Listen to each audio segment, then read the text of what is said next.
மத்திய அரசாங்கம் கொடுக்கிற பல்வேறு நிதிகளையும் சரியாக பயன்படுத்தாத திமுகவினுடைய இந்த திராவிட மாடல் பேய் அரசு, நாங்கள் தமிழகத்தில் எங்களுடைய கூட்டணி 18% ஓட்டு வாங்கிட்டோம். 80 தொகுதிகளில் நாங்கள் 2வது இடம் வந்துட்டோம். இன்னும் போகிற இடம்லாம் அரண்டவங்கனுக்கு இருண்டதெல்லாம் பேய்ங்கிற மாதிரி சேகர் பாபு ஒரு பார்க்கை திறந்து வைக்க போகிறாரு. அங்கே குளத்தில் அல்லிப்பூ இருக்குது. அல்லிப்பூவுக்கும் தாமரை பூவுக்குமே வித்தியாசம் தெரியல அவருக்கு. எப்படி அமைச்சரானதுன்னு தெரியல. அதை பார்த்துட்டு தாமரை மலரக்கூடாதுங்கிறாரு. நீங்கள் இப்படி கத்திக்கிட்டே இருங்க, கதறிக்கிட்டே இருங்க. தமிழகத்தில் தாமரை மலரத்தான் போகிறது. தமிழகத்தில் தாமரை ஆட்சி அமைக்கத்தான் போகிறது. இங்கே திராவிடமா தமிழ் தேசியமா என்கிற ஒரு வார்த்தை போர் நடந்து கொண்டிருக்கிறது. தமிழர்களாகிய எங்களுக்கு இல்லாத இனவாதமான திராவிடமும் வேண்டாம், இல்லாத இன வரைவியல் கோட்பாட்டில் இல்லாத தமிழ் தேசியமும் வேண்டாம். தமிழர்களுக்கு தேவை தமிழும் தேசியமும். அதை தான் தமிழ் மண் பேசியிருக்கிறது, சங்க இலக்கியங்கள் பேசியிருக்கிறது. தென்குமரி வடபெருங்கல் குணக்குட கடலா எல்லை என்று புறநானூற்று பாடலில் ஆரம்பித்து ஜம்புத்தீவு பிரகடனம் செய்தார்கள். முதல் இந்திய சுதந்திர பிரகடனம் செஞ்சது தமிழர்கள், மருது சகோதரர்கள். ஏன் அவங்க தமிழகத்திற்காக சுதந்திரம் சொன்னாங்க? ஜம்புத்தீவு என்று ஒட்டுமொத்த இந்தியாவிற்கும் சொன்னார்கள். வஉசி, மகாகவி பாரதி, வாவே சொய்யர், நீலகண்ட பிரம்மச்சாரின்னு எங்களுடைய மூதாதையர்கள் அத்தனை பேருமே தமிழையும் தேசியத்தையும் தான் பேசியிருக்கிறார்கள். இந்த தமிழையும் தேசியத்தையும் இன்றைக்கு தமிழக மண்ணில் பாரதிய ஜனதா கட்சி மட்டும்தான் பேசி கொண்டிருக்கிறது. தமிழர்கள் அனைவரும் பாரதிய ஜனதா கட்சிக்குத்தான் தன்னுடைய ஆதரவை கொடுக்க போகிறார்கள். இந்த தமிழக மண்ணை தாமரை ஆளப்போகிறது.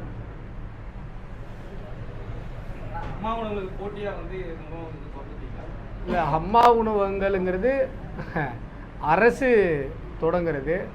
இது அவர் தனிப்பட்ட முறையில் மக்களுக்கு சேவை செய்யணும். ஒரு அரசு எந்திரம் செய்யும்போது அதுவும் நல்ல விஷயம்தான், பட் அது பெரிய விஷயம். ஆனால் தனி நபராக அவருக்கு கிடைக்கிற சொற்ப வருமானத்தில் கூட மக்களுக்கு சேவை செய்ய வேண்டும் என்கிற எண்ணம் சகோதரர் ஷாகுல் ஹமீது அவர்களுக்கு வந்திருக்கிறது என்று சொன்னால் அதற்கு காரணம் பாரதிய ஜனதா கட்சியினுடைய அந்த அந்தோதியா என்கிற அந்த சித்தாந்தம். என்ன வழக்கு போட்டிருக்காங்க? தெலுங்கு கஸ்தூரி அவர்களுடைய கருத்து தவறான கருத்து தான். அது அவங்களே விளக்கம் கொடுத்துருக்குறாங்கன்னு நினைக்கிறேன்.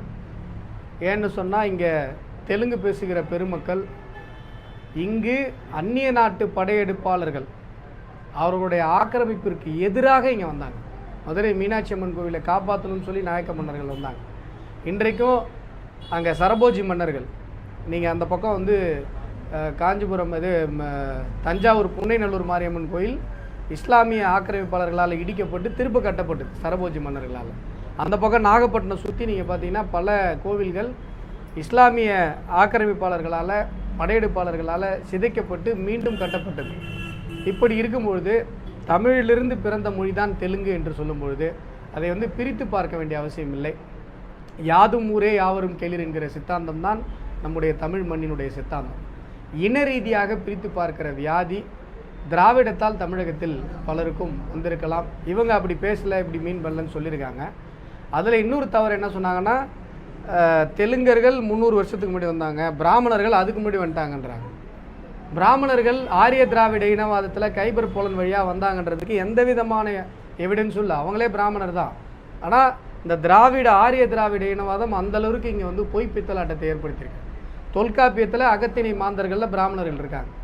பேணுதற்கு சிறப்பின் பார்ப்பான் என்று பிராமணர்களை தொல்காப்பியர் பேசுகிறார். கோவலன் கண்ணகி கல்யாணம் எப்படி நடந்தது? மாமுது பார்ப்பான் மறை வழி காட்டினா நடந்தது. அந்தனர் என்போர் அறவோர் என்று வள்ளுவர் சொல்லுகிறார். தமிழ் சமூகத்தில் அதாவது கிடைச்சிருக்கிறதுலே ஆதி இலக்கியம் தொல்காப்பியம். அதிலிருந்து திருக்குறளிலிருந்து இன்றைக்கு வரை பிராமணர்கள் தமிழ் சமூகத்தில் தான் இருந்து கொண்டிருக்கிறார்கள். எங்கேருந்து வந்தாங்க? ஏதோ செவ்வாய் கிரகத்திலிருந்து வந்த மாதிரி ஒரு கற்பிதத்தை ஏற்படுத்துகிறார்கள். தொல்காப்பியத்திலிருந்து அகத்திணை மாந்தர்களில் பிராமணர்கள் இருக்காங்க. ஆகையால் அந்த இரண்டுமே தவறான கருத்துக்கள். அதற்கு அவங்க விளக்கம் கொடுத்துட்டாங்க. அதற்கு மேலும் வழக்கு இழக்குன்றதெல்லாம் பழிவாங்கும் நடவடிக்கை. தமிழக மண்ணில் பாருங்கள்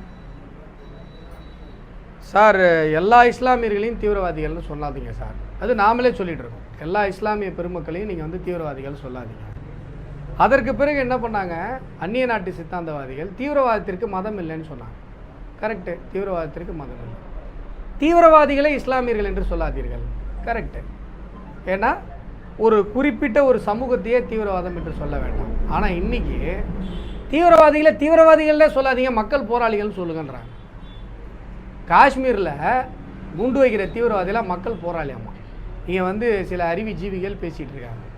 நீங்கள் பாருங்கள், அமரன் திரைப்படத்துடைய வெற்றி எதை காட்டுகிறது அப்படின்னு சொன்னால், தேசியம் இந்த மண்ணில் ஒவ்வொரு சுதந்திர போராட்டத்தினுடைய ஒவ்வொரு விஷயத்திற்கும் தமிழ் மண் தான் முன்னோடியாக இருந்திருக்கு. நீங்கள் பகத்சிங்க்கு முன்னாடி வாஞ்சி இங்கே வந்து ஆஷை சுட்டுக் கொள்கிறேன். 1857 முதல் சிப்பாய் கழகத்திற்கு முன்பாக இங்கே வேலூர் கழகம் நடந்திருக்கிறது. நீங்கள் முதல் பிரகடனத்திற்கு முதல் பிரகடனம் மருது சகோதரர்களுடைய ஜம்புத்தீவு பிரகடனம். முதல்ல ஒரு ஆயுதம் ஏந்திய குழு அப்படின்னு சொன்னால் நீலகண்ட பிரம்மச்சாரி ஆரம்பித்தது. தன்னுடைய பாடல்கள் மூலமாக, கவிதைகள் மூலமாக தாகூருக்கு முன்பாகவே இங்கே பாரதி ஒரு மிகப்பெரிய ஒரு சாதனை செய்து காட்டிருக்கிறார். இப்படி எல்லாவற்றிற்கும் தமிழ் மண் ஒரு முன்னோடியாக இருந்து கொண்டிருக்கிறது. அந்த விதத்தில் இன்றைக்கு அமரன் என்கிற ஒரு தேசபக்தி படம் கொண்டாடப்படுகிறது என்று சொன்னால், தமிழக மண்ணில் தேசியத்திற்குத்தான் இடம் என்பது இன்றைக்கு நிரூபணமாகியிருக்கிறது. ஆகையால் அமரன் திரைப்படத்தை எதிர்த்து பேசுபவர்கள் இந்த தேசத்தில் வாழ தகுதி இல்லாத, தீவிரவாதத்திற்கு ஆதரவு தெரிவிக்கிற மோசமானவர்கள். இவங்களெல்லாம் தேசிய பாதுகாப்பு சட்டத்தில் கைது பண்ணி உள்ளே போகணும். ஏன்னா இவங்கெல்லாம் தீவிரவாதிகளுக்கு உள்ள என்ன சொல்கிறது, நக்சல்ஸ் இருக்காங்கல்ல, காட்டுக்குள்ளே இருக்கிற நக்சல்ஸ், அர்பன் நக்சல்ஸ், அது மாதிரி அவங்கெல்லாம் வந்து டெரரிஸ்ட்டுன்னு கன்று வச்சிட்டு இருக்காங்க, இவங்க வாயை வச்சிட்டு இருக்காங்க. ஆனால் ரெண்டு பேரும் பண்ணுறது ஒன்று தான். தேசியத்துக்கு ஆதரவாக படம் எடுத்த ராஜ்கமல் ப்ரொடக்ஷனு, படத்தை வெளியிட்ட உதயநிதி விஜயந்த், அவங்களாம் பாஜக சார்பு கண்டிப்பாக வாழ்த்து சொல்லுங்கள். இந்த மாதிரி ஒரு நல்ல படத்தை எடுத்ததற்காக, வெளியிட்டதற்காக கமலஹாசன் அவர்களுக்கும், உதயநிதி ப்ரொடியூசர், அது தமிழ்நாட்டில் வர எல்லா படத்துக்கும் உதயநிதி தான் வெளியிட்டாளர், அவருக்கும் நான் இந்த நேரத்தில் வாழ்த்துக்களை தெரிவித்துக் கொள்கிறேன். வாக்குகள் கண்டிப்பாக செதறும் பிரதர். ஆனால் பிஜேபியிலேருந்து ஒரு வாக்கு விஜய்க்கு போகாது. இங்கே இருக்கிறவங்களுடைய சித்தாந்தம் வேறு. அவர் விஜய் என்ன சொல்கிறாரு, திராவிடம் ஒரு கண்ணு, தமிழ் தேசியம் ஒரு கண்ணு. தேசியத்தை மறந்துட்டார். இன்றைக்கு தமிழகத்தில் தேசியம் பேசுகிற ஒரே கட்சி, மகாகவி பாரதி பேசிய தேசியத்தை, வஉசி பேசிய தேசியத்தை, அஞ்சலை அம்மாள் பேசிய தேசியத்தை, வேலு நாச்சியார் பேசிய தேசியத்தை, பெருந்தலைவர் காமராஜர் பேசிய தேசியத்தை பேசுகிற ஒரே கட்சி பாஜக. இங்கே இருக்கிறவங்கலாம் தேசியம் என்கிற இந்த தேசத்தினுடைய உன்னத சித்தாந்தத்தில் இருக்கப்பட்டவர்கள். அங்கே யார் பிரிய போகுது, இந்த கண்ணுக்கு கொஞ்சம், அந்த கண்ணுக்கு கொஞ்சம். எங்களுக்கு எந்த பாதிப்பும் இல்லை. விஜய் கட்சி ஆரம்பித்தாலும் சரி, இன்னும் ஒரு 4 நடிகர்கள் கட்சி ஆரம்பித்தாலும் அதனால் பாஜகவிற்கு எந்த பாதிப்பும் இல்லை. பாதிப்பு திமுகவுக்கு, விசிகாவுக்கு, தமிழ் தேசிய கட்சிகளுக்கு இவங்களுக்கு வேணால் பாதிப்பு இருக்கலாம், எங்களுக்கு எந்த பாதிப்பும் இல்லை. திமுக போலவே கொள்கை எதிரின்னு சொல்லியிருக்காரு அவங்க. அதே மாதிரி அதிமுகவும் உங்களை எதிர்க்குது. உங்களுக்கு எதிராக 3 அணி இருக்க, விஜயோட சேர்த்து 3ன்னு வச்சிங்களா? இல்லை, இப்போ எப்படி போகணும், நீங்கள் எங்களுக்கு எதிராக நிறைய பேர் வரட்டும், ஆனால் எங்களுக்காக நாங்கள் தானே இருக்கோம், இந்த மண்ணுக்காக நாங்கள் தானே இருக்கோம். இந்த தேசத்தினுடைய சொந்த சித்தாந்தத்தை பேசிக்கொண்டு இந்த மண்ணில் இருக்கிற ஒரே கூட்டம் எங்களுடைய கூட்டம். இங்கே இருக்கிறவங்க எல்லாம் ஃபாரின் ஐடியாலஜி. திராவிடம் foreign ideology, communism foreign ideology, Tamil தேசியம் கிறிஸ்தவ அடிப்படைவாதம் என்கிற ஃபாரின் ஐடியாலஜியால் இயக்கப்பட்டு கொண்டிருக்கிறது. விஜய் முழுசாக இந்த ஃபாரின் ஐடியாலஜியில் இங்கே கொஞ்சம் அங்கே கொஞ்சம் போட்டு குழப்பி ஒரு புதுசாக ஒரு சித்தாந்தத்தை கொண்டு வந்து கொடுக்குறாரு. அவர் கொடுத்தது ஒன்றும் புதுசு கிடையாது. கொஞ்ச நாளைக்கு முன்னாடி திமுகவில் திராவிட மாடலில் உருட்டினாங்க. தமிழம், இன்னும் 2 வாயில் நுழையாத 2 வார்த்தையை போட்டு திராவிடம். தமிழுங்கிற தமிழ் வார்த்தையிலேருந்து திராவிடம் என்கிற சமஸ்கிருத வார்த்தை எப்படி வந்துச்சுன்னு ஒரு உருட்டினாங்கல்ல, அதை தான் இன்றைக்கி விஜய் உருட்டுறாரு. ஒரு கண்ணு திராவிடம், ஒரு கண்ணு தமிழ் தேசியம். ஆகையால் எங்களுக்கு எதிராக நிற்பவர்கள் எல்லாம் அந்நிய நாட்டு சித்தாந்தவாதிகள். இந்த மண்ணினுடைய சொந்த சித்தாந்தத்தை பேசுகிற எங்களை இந்த மண்ணினுடைய சொந்த மக்கள் ஆதரிப்பார்கள். ஆகையால் எத்தனை எதிரிகள் வந்தாலும் சரி, இவங்கள விட பெரிய பெரிய எதிரிகளை எமர்ஜென்சியை பார்த்தவங்க நாங்கள். நீங்கள் கேட்கலாம், சார் திமுகவும் எமர்ஜென்சியை பார்த்துச்சே சார் அப்படின்னு. ஆனால் எமர்ஜென்சியை பார்த்துட்டு திமுக உடனே காங்கிரஸ் காலில் விழுந்துது. நேருவின் மகளே வருக, நல்லாட்சி தருகன்னு சொன்னிச்சு. ஆனால் எமர்ஜென்சியை பார்த்த நாங்கள் இன்றைக்கு காங்கிரஸ் முக்து பாரத் என்கிற காங்கிரஸ் இந்த நாட்டிலிருந்து தூக்கி போடுகிற ஒரு விஷயத்தை இன்றைக்கு கிட்டத்தட்ட சாதித்து காட்டியிருக்கிறோம். நாங்கள் அன்றையிலிருந்து இன்று வரை நாங்கள் அவர்களை எதிர்த்து கொண்டிருக்கிறோம். அதனால் எமர்ஜென்சியை பார்த்தவங்க நாங்கள் எத்தனை எதிரிகள் வேணாலும் இருக்கட்டும், நாங்கள் சந்திப்போம். 2026 தேர்தல் நான் சொன்னது போல் இன்றைக்கு 2024 லோக்சபா தேர்தல் பாரதிய ஜனதா கட்சிக்கு ஒரு மிகப்பெரிய வாக்கு சதவீதத்தை அளித்திருக்கிறது. மக்கள் எங்கள் மீது வைத்திருக்கிற மிகப்பெரிய நம்பிக்கையை காட்டிருக்கிறது. இந்த 2024 பிஜேபி திமுக வரணும்னு ஓட்டு போட்டவங்களோட திமுக வர வேணான்னு ஓட்டு போட்டவங்க தான் அதிகம். எங்களுக்கு ஒரு 18, அதிமுகவுக்கு 20, சீமான் அவர்களுக்கு ஒரு 8. நீங்கள் கூட்டி பார்த்தீங்கன்னா திமுக வர வேண்டாம் என்று மக்கள் விரும்புகிறார். இந்த 2 வருடத்தில் திமுகவை எதிர்க்கிற ஒரு உன்னத ஒற்றை சக்தி பாரதிய ஜனதா கட்சி என்பதை மக்கள் புரிந்து கொள்வார்கள். 2026 சட்டசபையில் எங்களுடைய பாரதிய ஜனதா கட்சியினுடைய எங்களுடைய ஆட்டம் மிகப்பெரிய அளவில் ஆரம்பிக்கும் என்கிற நம்பிக்கை எங்களுக்கு இருக்கிறது. மிகப்பெரிய கூட்டணி வச்சுருக்காங்க. நீங்கள் சொல்கிற மாதிரியே வாக்கு சதவீதம் பிரியும் பொழுது எந்த அடிப்படையில் நீங்கள் திமுக தோற்கும் நினைக்கிறீங்க? சார், நான் என்ன சொல்கிறேன், எலெக்ஷனு ஓட்டு கணக்கை மட்டும் வச்சுக்கிட்டு அரசியல் பண்ணுற கட்சி பிஜேபி கிடையாது. நாங்கள் 2 எம்பியில் ஆரம்பித்தோம். இன்றைக்கி உலகத்தினுடைய மிகப்பெரிய ஜனநாயக கட்சி. வெறும் ஓட்டு கணக்கை மட்டும் பார்த்துருந்தா மக்கள் மனதை வென்றிருக்க முடியாது. நாங்கள் மக்கள் சேவையை பிரதானமாக நினைக்கிறோம். மக்களிடம் உரையாடுவதை நாங்கள் பிரதானமாக நினைக்கிறோம். மக்களுக்காக போராடுவதே எங்களுடைய வாழ்நாள் நோக்கமாக நினைக்கிறோம். மக்கள் என்றைக்கு எங்களை நம்புகிறார்களோ நம்பட்டும். ஆனால் எங்களுடைய போராட்டம், எங்களுடைய சித்தாந்தம் தொடர்ந்து பேசப்பட்டு கொண்டே இருக்கும். எங்களுடைய போராட்டம் நடந்து கொண்டே இருக்கும். 26 தான் சொல்லிட்டேனே, மிகப்பெரிய அளவில் சட்டசபையில் எங்களுடைய ஆதிக்கம் இருக்கும். அதற்கான முன்னோட்டமாகத்தான் இன்றைக்கு 2024 தேர்தல் முடிவுகள் அமைந்திருக்கு.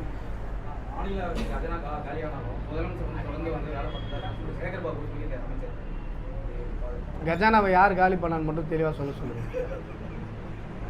ஏன்னா 4000 கோடி கொடுத்தாங்க சென்னையை சீரமைக்கிறேன்னு சொல்லி. என்னாச்சு 4000 கோடி? இப்போ முன்னாடியாவது ஏதோ ஒரு கணக்காக சொல்லிருந்தாங்க, மனசுக்கு ஒரு ஆறுதலாக இருந்தது. லிப்ஸ்டிக்காக சண்டை போட்டு இருந்தாங்களே, அவங்க பேர் என்ன, மேயர் பிரியா, அவங்க லிப்ஸ்டிக்காக தான் அதிகமாக, அதை பற்றி தான் அதிகமாக கவலைப்படுவாங்க. அவங்க ஒரு 40ன்னுவாங்க. அப்புறம் கே நேரு வருவார், அவர் 60ன்னுவார். சேகர் பாபு வருவார், அவர் 80ன்னுவார். 2000, 3000, 4000 ஏழை விட்டுட்டே இருப்பாங்க. ஆனால் இப்போ வரைக்கும் சென்னையில் வடிகால் வசதி செய்து தரப்படவில்லை. இதுதான் உண்மை. 4000 கோடி என்னாச்சு? நீங்கள் சென்னையை காட்டி, கூவத்தை காட்டி ஒரு குடும்பம் உலகத்தினுடைய கோடீஸ்வரர் பட்டியலில் இடம்பெற்றுச்சு, கருணாநிதி அவர்களுடைய குடும்பம். ஆனால் இன்றைக்கும் சென்னையும் கூவமும் அப்படியே தான் இருக்குது. கூவத்தை சுத்தப்படுத்துறேன்னு கருணாநிதி ஆரம்பித்தார், முதல்ல இருக்குன்னு சொல்லி அந்த திட்டத்தை விட்டார். அதுக்கப்புறம் சிங்கார சென்னைன்னு ஸ்டாலின் ஆரம்பித்தார். இப்போ அவங்களுடைய உதயநிதி காலத்தில் நிற்கிது. இன்றைக்கு 4000 கோடி முழுமையாக எங்கே போச்சுன்னு தெரில, யாருடைய வீட்டுக்கு போச்சுன்னு தெரில. அப்படித்தான் சேகர் பாபு இன்றைக்கி கஜானாவில் காசு இல்லைன்னு சொல்கிறாரு அப்படின்னு சொன்னால், அந்த கஜானாவில் இருக்கிற காசு யார் ஆட்டே போட்டாங்கன்னு சேகர் பாபு தான் சொல்லுவோம். சொல்லலாமா? ஒரே ஒரு விஷயம் சொல்லிக்கிறேன். நீங்கள் அமரன் திரைப்படம் குறித்து கேட்டீங்க. உங்களுக்கு எல்லாம் தெரியும், அக்னிபாத் என்கிற ஒரு திட்டம் தமிழக இந்தியா முழுவதும் இளைஞர்களுக்கு ஒரு வரப்பிரசாதமான திட்டமாக பாரதிய ஜனதா கட்சியின் தலைமையிலான மத்திய அரசால் தொடங்கப்பட்டு, நரேந்திர மோடி அவர்களால் துவங்கப்பட்டு வெற்றிகரமாக நடந்து கொண்டிருக்கிறது. நான் தொடர்ச்சியாக அக்னிபாத் திட்டத்தில் சேர விரும்புகிற இளைஞர்களுக்கு இலவசமாக பயிற்சி அளித்து கொண்டிருக்கிறேன் உளுந்தூர்பேட்டையில். அது உங்களுக்கு தெரியும். அதற்கான பயிற்சிக்கான துவக்கம் நடைபெற இருக்கிறது. தமிழகம் முழுவதும் அக்னிபாத் திட்டத்தில் சேர விரும்புகிற இளைஞர்கள், நாங்கள் அதற்கென்று ஒரு படிவம் இன்னும் நாளைக்கு வெளியிடுவோம். அதில் அவங்க விண்ணப்பித்து கொள்ளலாம். இலவச பயிற்சி, உணவு, தங்கும் இடம் முழுசும் இலவசம். கடந்த முறை நாம் பயிற்சி அளித்ததில் 34% பேர் அக்னிபாத் திட்டத்தில் சேர்ந்திருக்கிறார்கள். ஆகையால் அந்த ஒரு அறிவிப்பையும் இதன் மூலமாக அறிவித்து கொண்டு விருப்பம் இருக்கிற இளைஞர்கள் பயன்படுத்திக் கொள்வோம் என்று கேட்டுக்கொள்கிறேன்.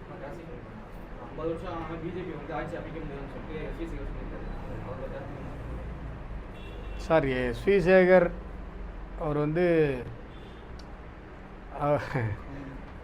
பிஜேபி மீது இருக்கிற வன்மத்தில் என்ன பேசுகிறோம் அப்படின்னு தெரியாமல் பேசிகிட்டு இருக்கார்.